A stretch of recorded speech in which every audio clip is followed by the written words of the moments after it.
Ladies and gentlemen, welcome back to another episode of Legends. My name is Rick Reinhardt, and today we are going to be talking about none other than the Macho Man, Randy Savage. Ooh, yeah!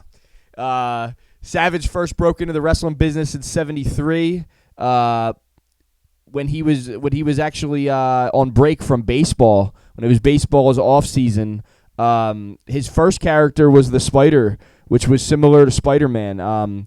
He later took the ring name Randy Savage at the suggestion of his longtime friend and trainer, Terry the Goose Stevens, and Georgia Championship Wrestling booker Ole Anderson, who said that the name Poffo did not fit someone who wrestled like a savage.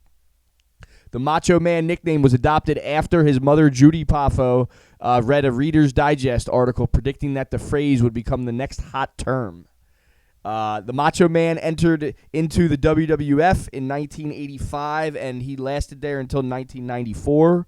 And I got to speak now from my own personal experiences as a fan, watching this man at the height of his career in the World Wrestling Federation. Nothing will ever, as a wrestling match, even come close to that Macho Man Ricky Steamboat match from WrestleMania 3. I actually just borrowed it from my good friend Mike Dom, a.k.a. Magnificent Mac Dahmer. So I'm going to be watching that again very soon. I haven't seen it in years. I used to have the VHS when I was a kid, and I'm getting back on the VHS. So that was, my first introduction of the Macho Man. Then I was at WrestleMania 4 when he took down the tournament. And, I'll never forget the WrestleMania 5 match between him and Hogan and all the jealousy that was built up over Miss Elizabeth. I was also at, actually, the match made in heaven, the SummerSlam where they got married. I was at Macho Man's wedding. Can you believe that? So, all right, so Macho Man had a good run, and he ended up getting with sensational Sherry Martel, who was one of my favorite managers of all time as well. Much love to Sherry Martel. Her and Macho Man are not with us anymore. The Macho Man became the Macho King, and he was doing that for a little while. And then the Slim Jim commercials really took off, and Mach kind of started doing a little bit more commentating for the World Wrestling Federation. And that was kind of where I remember him at the end of the WWF career. Like I was saying, he was the champion from 88 to 89. It's interesting, actually, to think about those years, 88 and 89. There's a lot going on around that time, not only in the world of wrestling, but in the world of hip-hop and music, too. So, okay, I'm going down here looking at this because I don't really want to miss too much here. He ended up in World Championship Wrestling, WCW, from 94 to 2000. And I'll talk a little bit about this because when they brought him in, he was definitely brought in as a main eventer, and he brought his Slim Jim deal with him to WCW, which was a big deal. Vince McMahon put up a fight trying to get that back and wasn't really able to capitalize off of his loss in that particular situation. World War III, Macho Man Randy Savage won his first WCW World Heavyweight Championship by winning the first ever 60-man 3-ring battle royal. Historic night for Macho. He ended up getting into a feud with Flair, losing the belt back to Flair at Starrcade 95. I'm not going to get into too much of this era stuff because I wasn't watching at the time. I did go back and watch it, and it's not my favorite era of WCW. However, when Macho joined the New World Order in 97, I mean, he couldn't have been on, a more winning team at that time. I mean, they were winning all across the world of professional wrestling at that time. So when Macho got with them, that was another huge main eventer that could, he kind of, he was known in the WWF. So, I mean, it's another guy that kind of made the invasion seem believable at that time. But, I mean, NWO was on top of the world at that time. We're going to skip now down to Team Madness when he brought in Gorgeous George. And he also was rolling with Medusa and Miss Madness, who later became Molly Holly as well. And I got to give mad props to Medusa on that run. Medusa was looking better than ever around that time. And whatever she was doing that was different was working.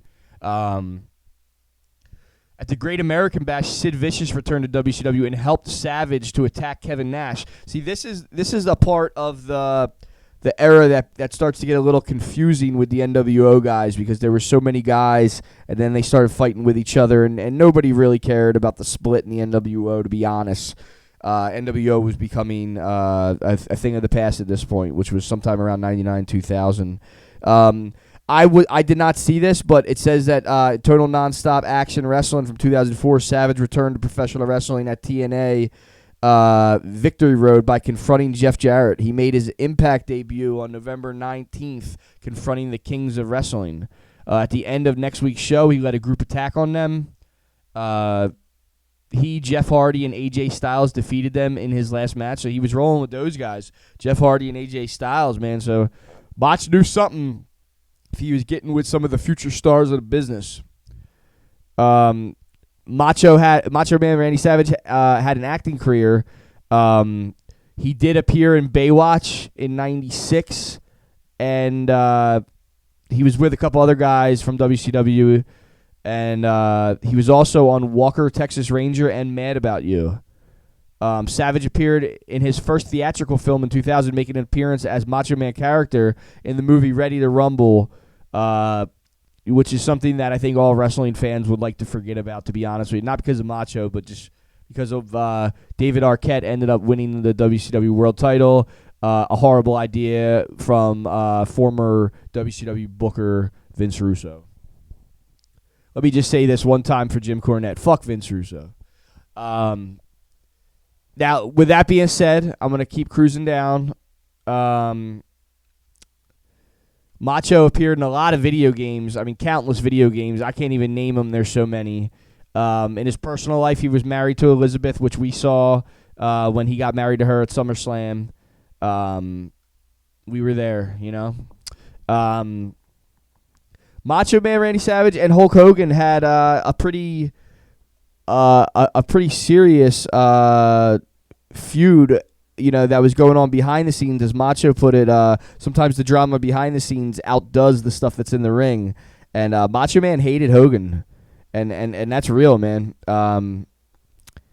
You know, they're saying that Hogan.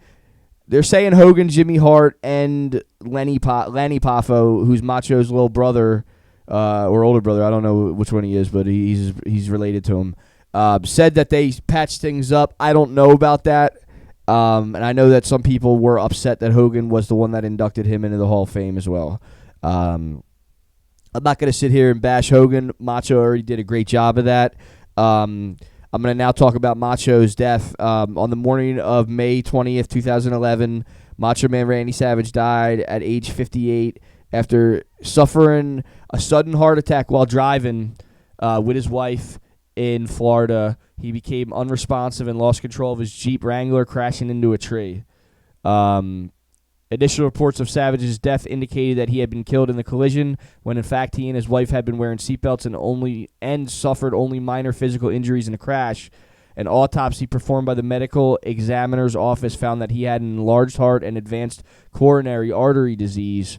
The drugs found in the system included prescription painkiller and a small amount of alcohol. Savage had never been treated for heart problems, and there was no evidence that he was aware of his heart condition. The cause of death was officially ruled as I can't even pronounce this, but atherosclerotic heart disease. So I know that there's been a lot of deaths in the world of professional wrestling, and I have to bring this up because I would not be somebody who's trying to help out with all this if I did not bring this up. This man didn't have any kind of, symptoms or any kind of, he did not know that he had any kind of heart stuff going on. All right. This was 2011. I would say that everybody inside of this country should be aware that, whether or not this was a case of this or not, I am totally watching what's going on with the hospitals and all the different industries that are involved with them. as far as population control goes. I know we've lost a lot of guys in the sport of professional wrestling, and I myself personally am not satisfied with what they say is going on. So I'm keeping an eye on this because of the wrestling industry with all the pharmaceutical stuff that had happened. A lot of these, the franchise Shane Douglas said a lot of these doctors should be in jail over that. I mean, that's just coming straight from him, who did have a problem with that stuff. Two, if you look at the hip-hop world, there's a big hole in that from all the different forms of population control through COINTEL, operatives, and the war on African-American people, which unfortunately is a reality in this country. Then on top of that, I also want to bring up the stuff on the local level. I've been keeping track of all the people that have passed away from not only the opioid epidemic, which is a lot, but also from other stuff that has gone through different hospitals. So, when I'm talking about all these, wrestlers that have passed on, just, understand that we're trying to pay homage, and we're also trying to get to the bottom of any bullshit. And there has been a lot of shady deaths in the wrestling world. Very strange stuff. So, with all that being said, I just want to, wherever Macho is out in the multiverse, just wanted to say thank you, Macho Man Randy Savage, for all the hard work that you've done in the wrestling business. We loved you as a kid, and you were right up there with Hogan and Flair as far as I'm concerned.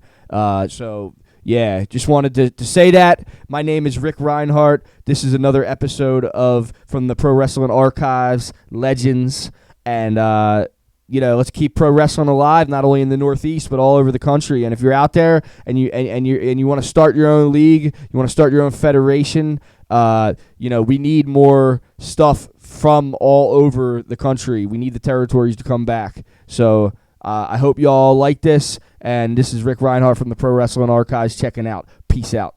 Ooh, yeah!